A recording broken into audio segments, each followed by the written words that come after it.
The MVP, terror of many people, the friend of very few. Today we are going to learn what's an MVP, how do you create an MVP, and what you should follow as steps in order to make it happen. Stay tuned in this video. Before going there, subscribe, share, comment, and like, and make sure that you are tuned to know about this content that is going to blow your mind.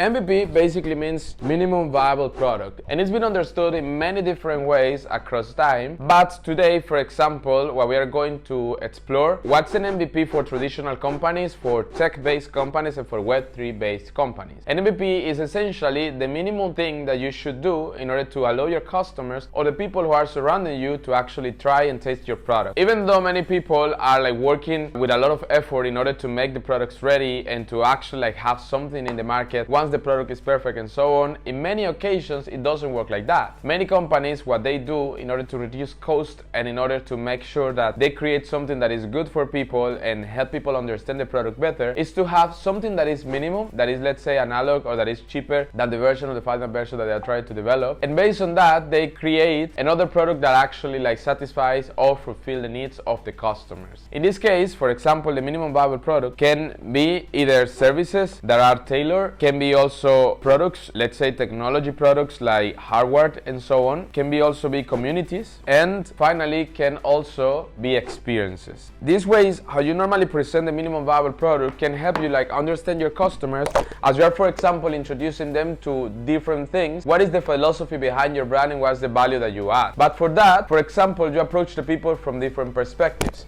And these are three perspectives that you must keep in mind whenever you're approaching them. The first one is the perspective of the group. The second one is the perspective of the curiosity. And the third one is the perspective of the adaptation. So now let's explore how each of these perspectives can actually affect each of the types of minimum viable products that you are developing. For example, if you're a service provider, let's say that you want to offer architectural services, or you want to offer marketing services, or anything that you actually make, and you want to approach customers, you have different perspectives that you can tap into if you want to actually get them involved or engage with your brand. The perspective of group is when you approach your customers from actually inviting them to give opinions about something particular. Let's say, again, go back to the marketing example. You have a marketing company, and what you do is you offer product for people in the marketing industry. The perspective of group would be, hey guys, I want to invite you to help me create some knowledge, so you make a poll, right? Or a survey. And with that survey, you collect information about this particular group, with their ages, with the things that they do, their habits of consumption, and the different things that they do. This, for example, is a small research that you can use to leverage your statement and to use this as your pitch in order to talk to another companies about your product. The second perspective, that is the perspective of curiosity, is you, for example, telling people, hey, in the case you are offering a marketing service again, and you go to a company, it might be a traditional company, or it might be a startup, depending on what's your customer base or your niche, and then you tell them, hey guys, I know this system or this mechanism that can actually improve your sales, or that can improve your exposure in the market that you are trying to approach. If you want, we can try it together. At the beginning, there is not going to be fee, and then after that, we are going to negotiate certain commission or certain retainer for it. The third one is the perspective of adaptation. Is when you grow your product with your customers. So you onboard customers that are actually growing in the same stage as you are, and they are going to be basically the proofs or the people that you are normally using as examples of what you managed to create. This perspective of adaptation can be, for example, you are starting your marketing agency, or you have your marketing company, and then you have another person or another friend who is starting another company, let's say selling products like milk or selling cookies, and then you tell them, okay, let's apply all these techniques. In exchange of applying all the techniques, you are going to give me, let's say, a small retainer once you start making money, and I'm going to use you as a case of study of what I'm creating. These are the three perspectives, for example, applied to the service industry. Now let's go apply it to the hardware or the product base. It's exactly the same thing. In this case, for example, when you are selling a product, the things that actually is different is that in the case of products, you actually need to have testers, or you actually need to have people who can validate your product and validate the usability of your product, and that's why you have the perspective of group. You have these people testing your product, whether if it's a cell phone as a hardware, the hardware is not only the technological things, the hardware is what whatever thing that is physical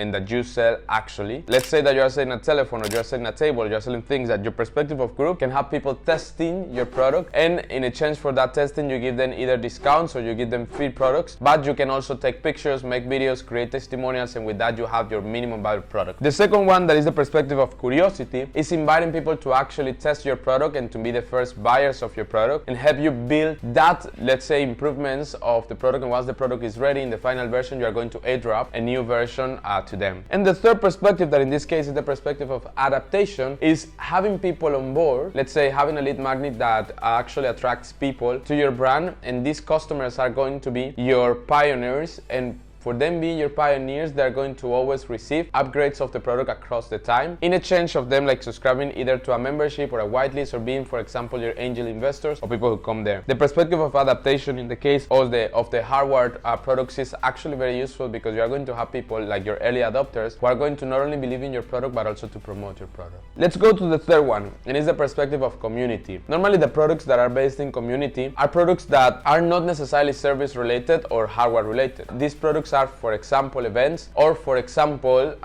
spaces in which you offer places to work or places to stay, or these type of things. The products based in community are, let's say, different to the other types of products, because in this case your products based in community depend a lot on the validation and reputation that you have in the market. Let's say that you have a lodging, or let's say a hospitality business, and that you want to apply the perspective of group. In the case of the perspective of group, the easiest or the best thing to do is to approach the type of customers that you want to actually get, and once you approach this type of customers, you invite them to stay in your places, for example, and to record their experience and share it in their social media. Once they do that, you also have validation that helps you build reputation, also build community. The second thing that you could do, for example, if you go from the perspective of curiosity, is to release a new feature or a new characteristic that your place to stay has compared to others, and to highlight that and sell that to specific customers, or give that to specific customers, put that out in the market and see how they react to it. Once you do that, you record their reactions, and you have enough information to know if this feature is going to be relevant or not for your customers, and based on that take decisions or make decisions in the pricing point of your product. And the third one, that is the perspective of adaptation, is again having, for example, your product in the market listed,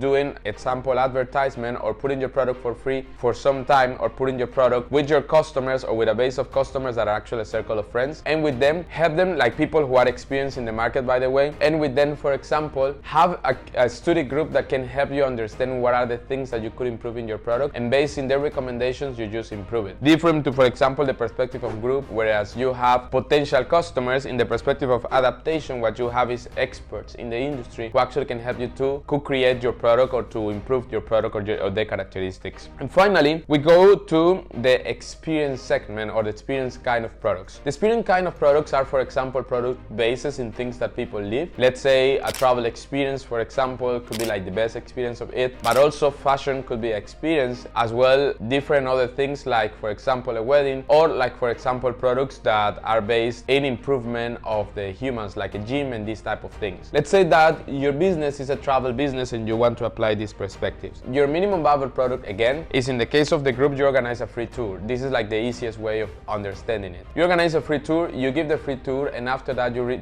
receive the feedback from your customers. The second one, in the case of the curiosity, what you do is you create an activity that is not available in the city, based on the information of the other activities that are available in the place. With that, you promote your activity and you see how many people respond and how many people are willing to pay for it. And the third one, that is based on adaptation, you connect with other people in that industry and you complement their services by, for example, offering something they don't have. If you have, for example, a hotel, or if you have, for example, a package that offers a spa and so on, or a transportation like a van, and the other people don't have it, you can actually like just leverage that and connect with them, and with that you also start making some money. In this case, for example, what's important to always keep in mind is that the group, or the perspective of group, helps you approach customers as a community. The perspective of curiosity helps you approach direct users. In this case, you monetize from day zero, but you have to focus on advertisement. And the perspective of adaptation helps you approach experts or people who are known in the industry, either to partner or to have them giving feedback about your product. After you have, for example, all these things things clear and you know like how you actually can create a minimum viable product, or how you can actually can validate your minimum viable product, there are things that are very important to consider. And these are, for example, 3 very simple steps that you can use in order to know when your minimum viable product is ready and when you can actually start making money from it. So ask yourself these 3 questions. For example, in this case, it's like, what need are you solving? This is super important because many people like create products and they don't really know what are they solving or what they're doing. The second thing is how you are solving this need, and in this case, it's like the most practical way is normally the best way to sell a product. So if you find a problem but you solve it in a complicated way, it's going to be harder to sell it to people, especially when you have a minimum viable product. And then when, in this case, it depends always in your cash flow, in the urgency, or in the time that you want to launch your business and your things. So if you feel that is, for example, the time now, but you still want to wait until when your product is ready, it's better that you have a smaller version or something that is simple, then you can just launch it and you can start with it. These are the simple steps, and these are the things that you need to keep in mind and consider. This is the way how you can create a minimum viable product. I hope to see you in the next video. I hope you like this content and that you can comment and share with your friends. See you soon.